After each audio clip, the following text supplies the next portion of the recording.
Welcome to this week's episode of I Heart My Fit Biz, and this week I wanted to have a talk about people pleasing and not putting our values and our priorities first and putting everybody else's needs and our clients' needs before our own. And I see this so much in the fitness industry.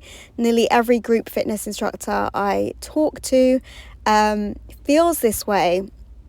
That's a lot of the time they are keeping classes running, keeping elements of their business running because they don't want to disappoint people, even though they are physically burnt out and exhausted, or the class isn't really working, it's not financially benefiting their business in any way, yet they keep the class running, they keep that element of their business running because they don't want to upset those regulars or the clients who do really love that aspect of their fitness business. And there's an element of guilt, and I speak one-to-one with a lot of fitness instructors, again especially group fitness instructors, who feel this way. And again, there's even a lot of group fitness instructors that I speak to that are making really good money from particular classes that they're teaching, but there's an element of they have to physically be there for that class to earn that money.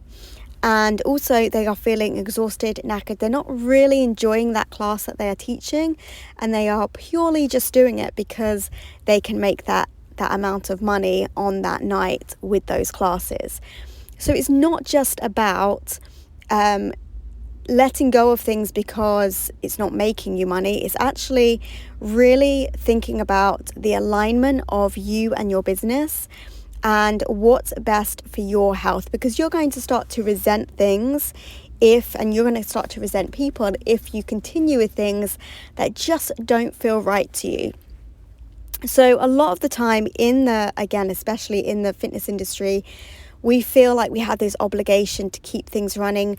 We feel like we have this obligation because we are helping people with their health and their fitness, that maybe there's this element of guilt that you shouldn't be charging more, or you shouldn't be charging what you're worth because you are helping people with their health and fitness.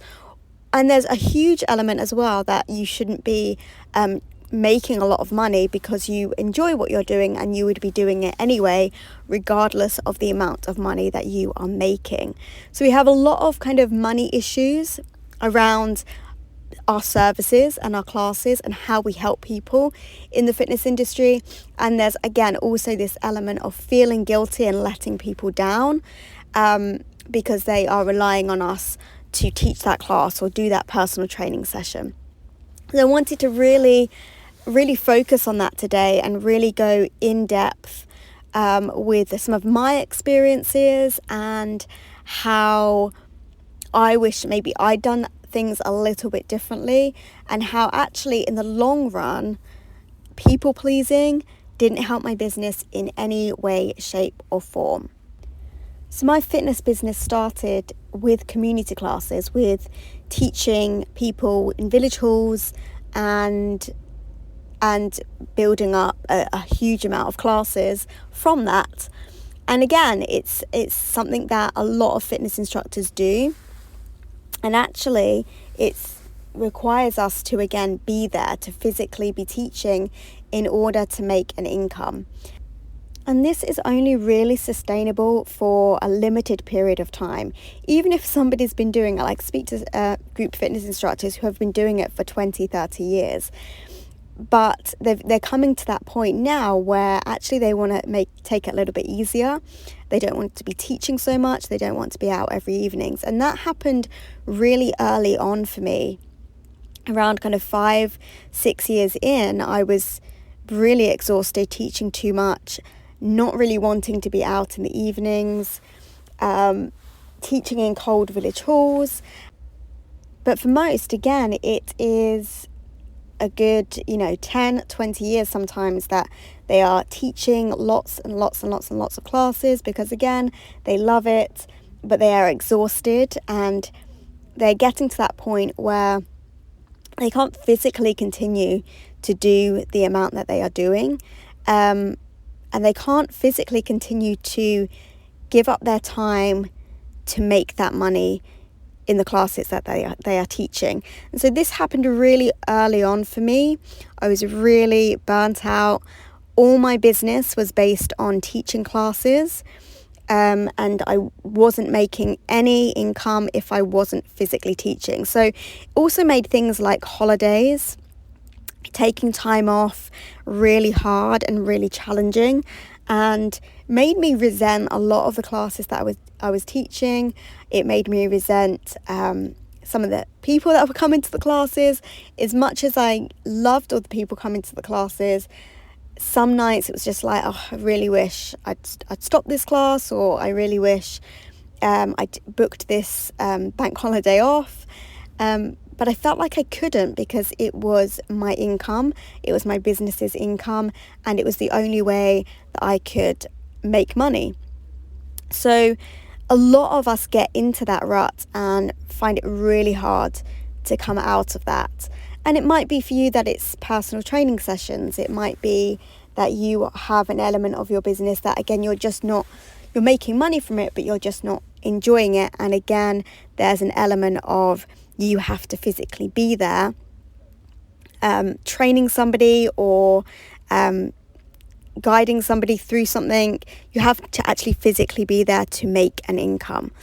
And again, I think we're in this place and time now, whereas the fitness industry can move forward, and with the lockdown and with everybody kind of teaching online, again, I saw a lot of fitness instructors go online just teaching via Zoom. So again, there was still this element of teaching and physically teaching a class in order to make an income. And so we need to get out of that mindset of, I physically need to teach this class in order to make an income. Yes, you can keep an element of teaching, but it's physically not viable to continue to run a business for a long period of time when it's just you teaching classes. And yeah, you can get other people to teach classes for you. Maybe you've got a studio and there's other people teaching your classes. But again, there's always an element of you need to have something running in order to be making a business. Somebody actually has to physically, whether it's you or whether it's instructors you employ, they have to physically be working. You have to be hiring out a venue to actually make an income. And so I think we feel really, really guilty a lot of the time for when we do want to give up classes. And I found this, and I think a lot of instructors find this, because a lot of instructors are really good at what they do. And a lot of people go to specific classes for specific fitness instructors because they like that fitness instructor.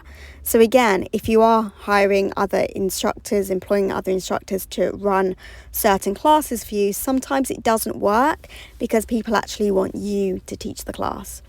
So I think there's an element, because we are good at what we do, because maybe our classes are full and they are running and they are successful, that there's this element of guilt if we want to give it up. And I really struggled with this because, yeah, I was making good money. I had busy classes, but physically, mentally, I was exhausted. And it really came down to the point where, I had to really think about myself before others. And as a business, we're always kind of trained, the customer's always right, putting other people first. And again, as fitness instructors, because we got into the industry to help people, we have that element within us that, again, we're always focusing on putting others before our own needs. And so I struggled with this a lot, and this is one of the reasons why I feel like I manifested my ulcerative colitis, because that time in my life I was teaching classes I didn't want to teach. I was teaching them just because they were the next big thing in the industry. I was teaching lots of evenings. I was teaching lots of classes and just physically and mentally burnt out.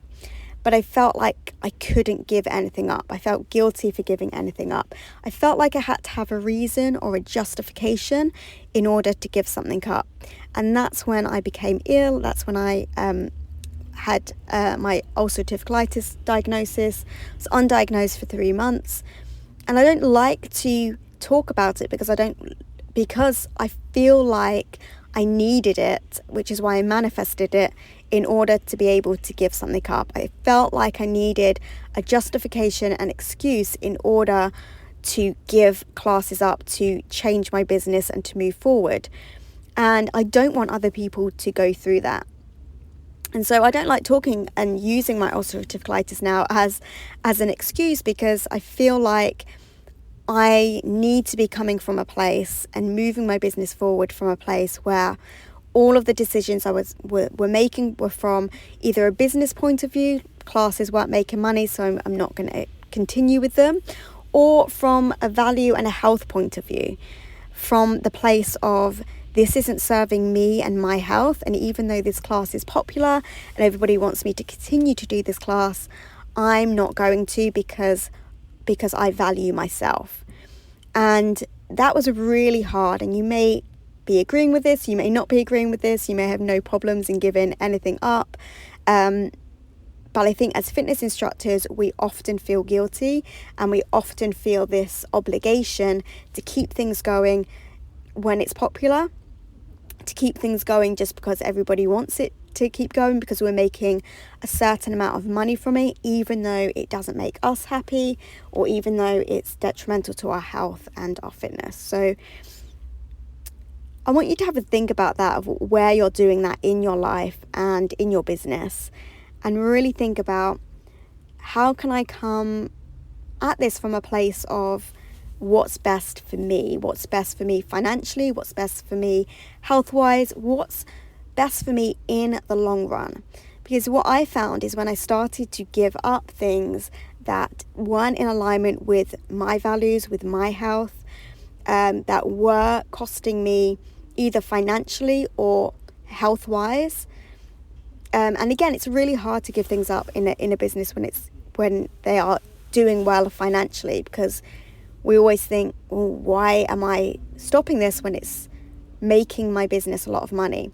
But again, when it's detrimental to your health and to your physical and mental well-being, then that is a valid reason enough to give something up in your business. And what I have found is that as soon as I start to give things up that aren't in alignment with my values, my health, or aren't financially beneficial for my business, as soon as I let them go, I immediately create a vacuum for something better to come. And that's where my journey online in the fitness industry started, because I was physically forced to make those changes, because I didn't do it from a place of I need to give this up for my health. I was literally couldn't physically teach, so something had to change. And that's when I really felt like I was making decisions from a different place in my business. But since then, again, I've struggled with this guilt of, I should be doing this, or I should keep that running, or I've set this up and people like it, so I have to keep going with it. And it's been really difficult to take a step back. And I think we're so personally invested as well in a lot of the time when we have a business, or when we have, especially in, again, a fitness business, we're so personally invested that we sometimes don't see it as a business. And so taking a step back and viewing things as a business, and viewing things on a personal level as well, in terms of your health and your mental health and your physical health, and making those decisions from those places, that guilt naturally falls away. And so I want you to start to think about your fitness business. And you may absolutely love your fitness business, but again, it's really causing you health problems, or you're running classes just covering hall hires, or again, something you love is not financially worthwhile, because you are in business to make an income, but yet you have this guilt of giving those things up. So take a look at your fitness business and really look at those places that are you're making those decisions from a place of guilt, from a place of keeping people happy, from a place of maybe again you are financially secure in that area of your business, but it's not in alignment with what you really want to do, or it's not in alignment with what you enjoy anymore.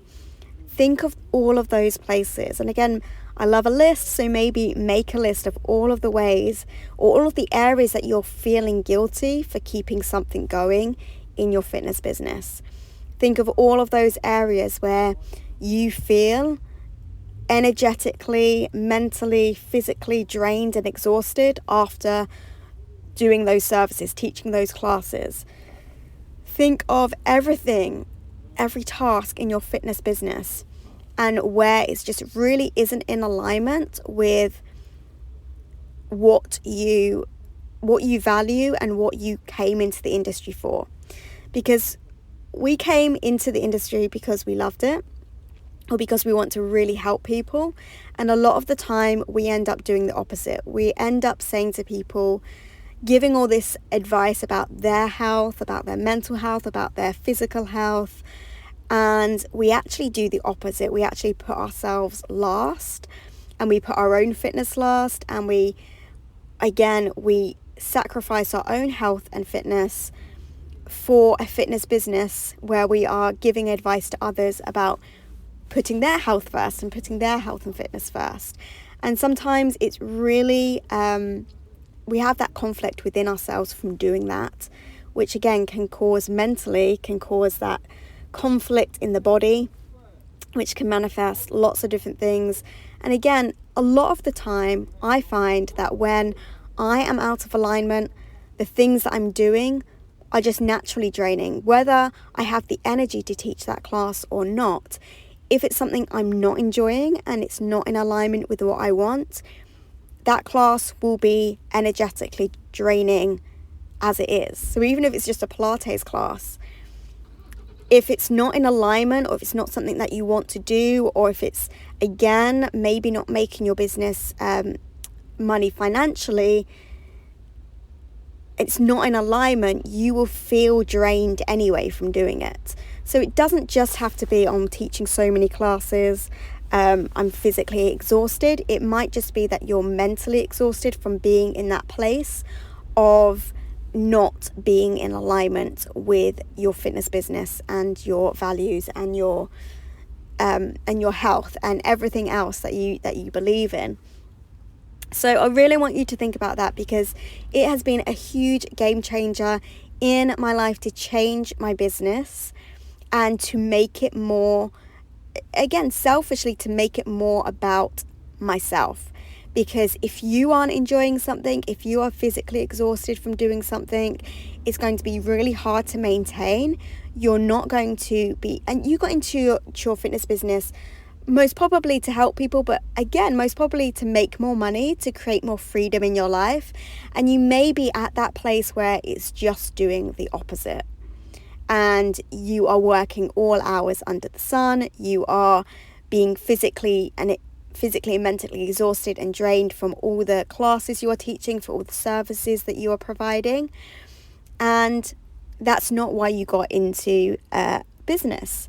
So really take a good look, take a inventory every month, every quarter, every week, every day if you want to, and really write down how you feel after each service, after each class you've taught, after a week of what you're doing in your fitness business, and really make those notes of what needs to change. And there's going to be that fear of letting go, and that fear of cancelling classes, and that fear of making changes. But in order to grow, and in order to create room for something that is in alignment with your values and with your fitness business, then you need to start giving those things up that are causing you to kind of be drained and exhausted and not enjoying your fitness business. Because again, I got to that place where, I got into fitness, that I created a fitness business because I loved it, because I wanted more freedom, because I wanted to help more people and get paid well for it. And it ended up It ended up being the complete opposite, and I ended up hating it. And so you might be in that place where you couldn't imagine yourself doing anything else, but you're feeling really hateful and really resentful and really exhausted about what you're doing. And if you're in that place, then something needs to change. And you need to get to that place where you do heart your fit biz. You do love what you're doing, not only for your clients, but for you as well. So today's action, really take a long, hard look at those areas that you love and you want to keep in your fitness business, and those areas where you need to make some changes. And again, you have all the resources in the I Heart My Fit Biz members club. I also have a mentorship where I can help guide you to a business model where you can start creating income without physically teaching, without physically giving up your time. So you can teach those classes that you absolutely love, and you can still continue to do those face-to-face services that you absolutely love without it being the be-all and end-all to your fitness business. So I will post the links in the show notes, and you can have a look, see how I can help you. If not, I think deep down we all know what we have to do sometimes when it comes to not enjoying, not being in alignment with our fitness businesses. So where are you feeling guilt? Where are you people pleasing? Where are you feeling mentally and physically exhausted? And let's start making those changes and moving towards a fitness business that you love, that's in alignment with your values, and that serves people on a bigger level.